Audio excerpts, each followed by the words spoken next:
সভাপতি এবং এলাকার মুরব্বীবর্গগণ এবং মুসলমানদের সালাম, হিন্দুদেরকে নমস্কার। আমি যে উদ্দেশ্যে এই দয়াল বাড়ি যারা আসছেন গান শুনতে এবং বক্তৃতা দর্জন আসেনি, সেটা হলো কি আমরা ছোট থেকে কথা বলি, আমাদের এই আবাস সরকার ধানের শীষ মার্কা উনি দাঁড়াইছে, সবাইকে আমরা দোয়া চাই এবং আগামী 12 তারিখে আপনারা সবাই যে ধানের শীষে ইনশাআল্লাহ ভোট দিবেন।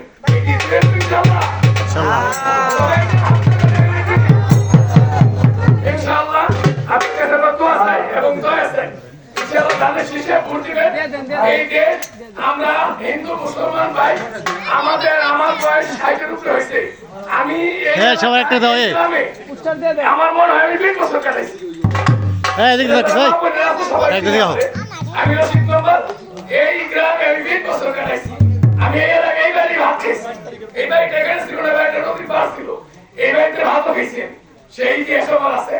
নিরঞ্জন আমার সরকারের বন্ধু, ও বাড়িতে আমি ভাত খেয়েছি, ওর মা রাতে খাইছি, এখন ওর মা এরকম শ্রদ্ধার কেন আমার মতো। ইনশাআল্লাহ আপনারা সবাই ভালো থাকবেন, দোয়া করি আপনারা আগামীতে ভোট দিবেন ধানের শীষে, আস্তার ব্যাগ হাতে শক্তিশালী করবেন, ইনশাআল্লাহ আমরা ভালো থাকবো। এগুলো আমি শেষ করছি। আসসালামু আলাইকুম, জয় গুরু।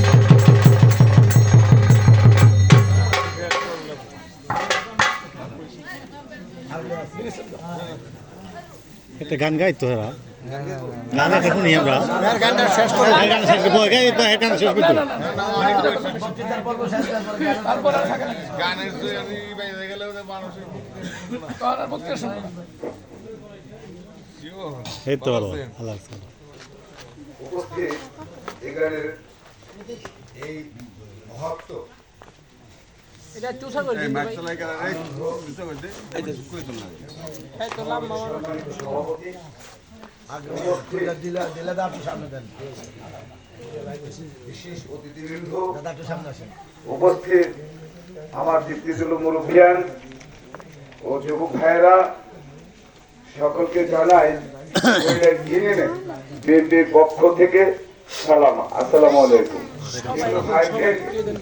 সবাই সবাই ছোট বড় সবাই ছোট রাখ দিবেন। আপনারা জানেন 2026 12 ফেব্রুয়ারি নির্বাচন, এই নির্বাচনে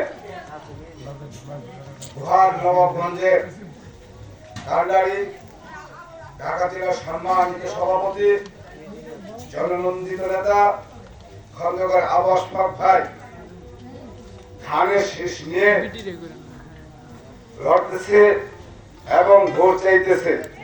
পাশাপাশি আমরা যারা ইউনিয়নের পর্যায়ের নেতৃবৃন্দ, ওয়ার্ডের নেতৃবৃন্দ যারা আছি, আমরাও আনাচে কানাচে ধানের শীষে ভোট চাচ্ছি। পাশাপাশি আপনারা জানেন কৈলাস ইউনিয়নে 9টি ওয়ার্ড, এই 9টি ওয়ার্ডে আমরা মোটামুটি প্রত্যেকটা ভারিতেও আমরা ধানের শীষে প্রতীক নিয়ে ভোট চেয়েছি। যে সমর্থ আমরা পেয়েছি সেদিকে যদি আমি বলতে চাই তাহলে দেখা যাচ্ছে আমরা বিপুল ভোটে কৈলাস ইউনিয়ন থেকে ধানের শীষকে পাশ করাতে পারবো। আজকে এই মুহূর্ত আমরা উপস্থিত হয়েছি, উপস্থিত হয়ে আপনারা আমাদেরকে হয়তো 2-4 মিনিটের সুযোগ দিয়েছেন, এর জন্য আমি কৃতজ্ঞতা স্বীকার করি।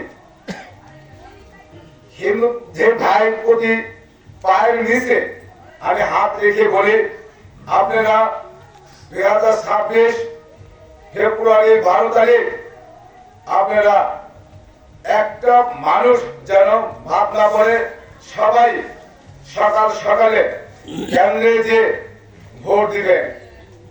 আরেকটা কথা না বললেই নয়, আপনারা জানেন আজকে এখানে আমরা আনন্দ করতেছি, আনন্দ করা উপভোগ প্রায় লোকে আমরা করতেছি।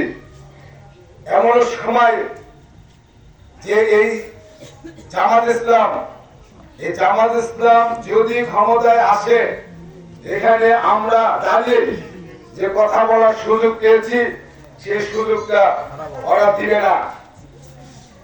সামনে দুর্গা পূজা, লক্ষ্মী পূজা, সরস্বতী পূজা, আবার বিভিন্ন ধরনের গান বাজনা আপনারা করেন, এক নাম কীর্তন পদগুলি, এই গানগুলিও ওরা যদি ক্ষমতা আসতে পারে এগুলি বন্ধ করে দিবে। পাশাপাশি আজকে এখানে বাংলাদেশের সুনামধন্য দুইটা শিল্পী গান গাবেন, সেই গান এখানে ওরাও না করতে পারে যদি জামাত ইসলাম ক্ষমতায় আসে। তাই আপনাদের কাছে আমার দৃষ্টি আকর্ষণ, আপনাদের পায়ের নিচে হাত রেখে বলি, দোহার নবগঞ্জের কাণ্ডে জন্মগ্রহণ নেতা খন্দকার অবস্থার পরে যদি এই নবাবগঞ্জ থেকে বিপুল ভোটে পাস করতে পারে, যদি এমপি হয় বা মন্ত্রিত্ব যদি পায়, তাহলে এই কৈলাল ইউনিয়নে সর্বপ্রথম যে সমস্যা আছে সেই সমস্যাগুলি নিয়ে সমাধান করবেন। পাশাপাশি আপনারা হিন্দু ভাই, উনি কিন্তু যে কোনো সমাজ প্রোগ্রামে বক্তব্য দিলে উনি বলে আমার টেলিফোন নাম্বার আপনারা নিবেন, আমার সাথে সাথে কোনো সমস্যা হলে টেলিফোন করবেন, কোন নেতাকে দিয়ে কোন নেতৃত্ব দিয়ে আমাদের সাথে যোগাযোগ করবেন না। যাই হোক, আপনাদের কাছে আমি আর সময় নিব না। আমি অনুরোধ করব আগামী 26 12 ফেব্রুয়ারি যে নির্বাচন, এই নির্বাচনে আমরা যেন এই 3 নম্বর ওয়ার্ড থেকে বিপুল ভোটে ধানের শীষে পাস করতে পারি।